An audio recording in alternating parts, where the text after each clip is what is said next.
অগপ মিত্ৰজোঁটৰ প্ৰাৰ্থী পুনাকণ বৰুৱাই চাহ শ্ৰমিকৰ দৈনিক মজুৰিক লৈ মিছা প্ৰচাৰ চলোৱাৰ অভিযোগ চাহ জনজাতি ছাত্ৰ সন্থাৰ।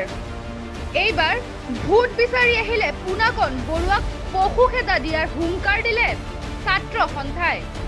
২৭ মাৰ্চত অনুষ্ঠিত হ'ব লগা ২০২১ চনৰ বিধানসভাৰ প্ৰথম পৰ্যায়ৰ নিৰ্বাচনৰ বাবে এতিয়া সকলো ৰাজনৈতিক দল সংগঠনে ব্যাপক প্ৰচাৰ চলোৱাত ব্যস্ত হৈ পৰিছে।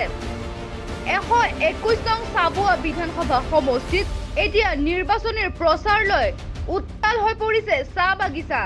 দেখিবলৈ পোৱা গ'ল চাবুৱা খাৰজান চাহ বাগিচাৰ কাজি খোৱা চাহ শ্ৰমিকসকলে দৈনিক মজুৰিক লৈ প্ৰতিবাদ সাব্যস্ত কৰিব লগা হৈছে।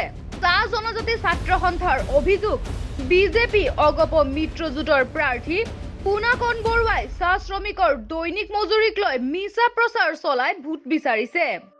এই ক্ষেত্ৰত চাহ চাবুৱা আঞ্চলিক চাহ জনজাতি ছাত্ৰ সন্থাই খাৰজান চাহ বাগিচাত চাহ কৰ্মৰত মহিলাসকলৰ লগত আলোচনা কৰে আৰু আঞ্চলিক সমিতিৰ সম্পাদক বিকাশ ৰাৱে জনায় এইদৰে।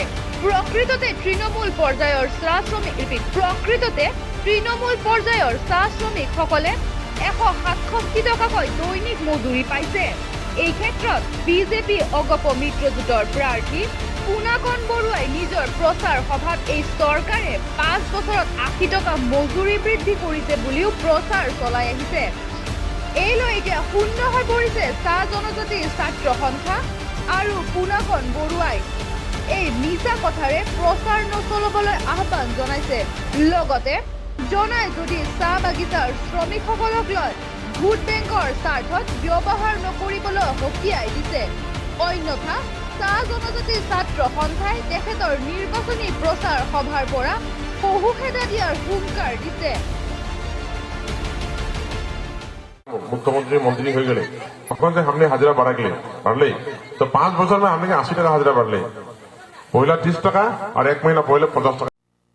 যোৱা ইংৰাজী 17 তাৰিখে চাবুৱা বিধানসভা সমষ্টিৰ অগপ আৰু বিজেপি দলৰ মিত্ৰজোঁটৰ প্ৰাৰ্থী শ্ৰী পুনাকণ বৰুৱাই নাডুৱা পঞ্চায়তৰ অন্তৰ্গত শিয়ালকাঠি চাহ বাগিচাত যি শ্ৰমিক মজুৰিৰ 50 টকা যি মজুৰি বৃদ্ধি হোৱাৰ কথা উল্লেখ কৰিলে আৰু ভুৱা নিৰ্বাচনী প্ৰচাৰ চলালে। এই কাৰ্যক আমি তীব্ৰ ভাষাৰে অসম ছাত্ৰ সন্থা চাবুৱা শাখাই বিৰোধিতা কৰিছোঁ আৰু ইয়াৰ লগে লগে এই অগপ আৰু বিজেপিৰ মিত্ৰজোঁটৰ প্ৰাৰ্থীক আমি সকীয়াই দিব বিচাৰিছোঁ যে এনেধৰণৰ ভুৱা প্ৰতিশ্ৰুতি দি আমাৰ চাহ বাগানৰ শ্ৰমিক ভাইসকলক ভোট বেংক হিচাপে আপোনালোকে ব্যৱহাৰ নকৰে। অন্যথা আপোনালোকক আমি এই নিৰ্বাচনী প্ৰচাৰৰ আপোনালোকৰ সেই ঠাইৰ পৰা আমি আপোনালোকক য'ত আপোনালোকে নিৰ্বাচনী প্ৰচাৰ কৰিব আহিব আমি বিৰোধিতা কৰিম আৰু আপোনালোকক পশু খেদা দিবলৈ আমি বাধ্য হ'ম। Bureau report, right news 24।